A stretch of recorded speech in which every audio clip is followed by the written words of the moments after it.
बढ़ाने का काम किया, तो ऐसे लोगों को और ऐसे बच्चों को बार बार उनका शुक्रिया अदा करने का मन करता है। खास तौर से हमारे गौरव मास्टर जी, जिन्होंने वाकई इस प्रोग्राम को एक नया मोड़ दिया है, क्योंकि अब से पहले इस सिसोला में यही स्कूल चल रहा था, उससे पहले भी यहाँ टीचर रह के चले गए और यहाँ पर बहुत से लोग आते थे और चले जाते थे। लेकिन इस तरीके से जो इन्होंने इस महफिल को सजाया है, इस प्रोग्राम को सजाया है, मैं उनका खास तौर से तहे दिल से शुक्रिया अदा करूंगा। तो मेरे प्यारे बच्चों और सम्मानित साथियों और बुजुर्गों, आज अभी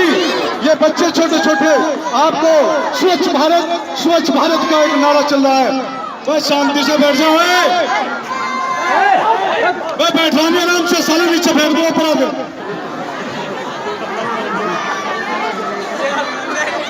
तो सम्मानित साथियों और प्यारे बच्चों, ये थोड़ा गौर करने की बात है। आज जो मैसेज स्वच्छ भारत स्वच्छ मिशन ये हमारी सरकार चला रही है, हमारे देश के प्रधानमंत्री मोदी जी का एक ही नारा है और हमारे प्रदेश के मुख्यमंत्री योगी जी वो यही नारा लेके चल रहे हैं कि स्वच्छ भारत हो, स्वच्छ प्रदेश हो, स्वच्छ क्षेत्र हो, स्वच्छ गांव हो। लेकिन सम्मानित साथियों और प्यारे बच्चों, सोच और मन जब तक स्वच्छ नहीं होगा, इतने भारत जो स्वच्छ नहीं होगा।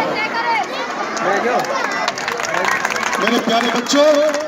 और चाहूंगा अपने खासतौर अपने नौजवान साथियों से भी और अपने बुजुर्गों से भी वो तवज्जो दे और गौर करें इन बातों पर कि ये स्वच्छ भारत का जो नारा लगाया जा रहा है वो कैसे स्वच्छ होगा, कैसे हमारा भारत स्वच्छ बनेगा, कैसे हमारा गांव स्वच्छ बनेगा। इसके लिए हम लगाकर छोटे से और बड़े तक, जो आज गणतंत्र दिवस का मतलब ये है कि नियम, कायदे, कानून,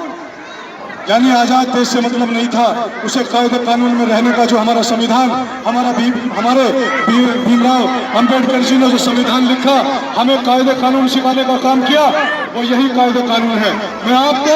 थोड़ी सी एक बात बताऊं कि अभी हमारे बच्चों ने एक नाटक किया, आपके सामने प्रस्तुत किया, लेकिन ये नाटक आपके लिए एक मजाकिया तौर पे नहीं है, आपका टाइम पास करने का नहीं था, ये एक मैसेज देने का काम था कि एक ये इस तरीके से हमारा देश बदले, हमारा गांव बदले। वो कैसे बदलेगा वो मैं आपको थोड़ा सा बता दूं कि घर में, परिवार में अगर 10 मेंबर रह रहे हैं और परिवार का एक मुखिया उसमें काम कर रहा है और सारे लोग काम निकम्मे हो गए, काम नहीं कर रहे हैं, तो बुजुर्गों दोस्तों, क्या वो घर चल पाएगा? बिल्कुल नहीं चलेगा। सम्मानित साथियों, जितना अगर 10 मेंबर हैं उनमें से सबने अपनी अपनी एक जिम्मेदारी ले ली कि मुझे खेत का काम करना है, मुझे घर का काम करना है, मुझे भैंस का दूध निकालना है, तो काम भी बढ़ गया और सारे लोगों का जो है काम आसान हो गया। इसी तरीके से हमारे प्रदेश के और हमारे देश के जो प्रधानमंत्री और मुख्यमंत्री जो हमारे भारत को स्वच्छ बनाना चाहते हैं, तो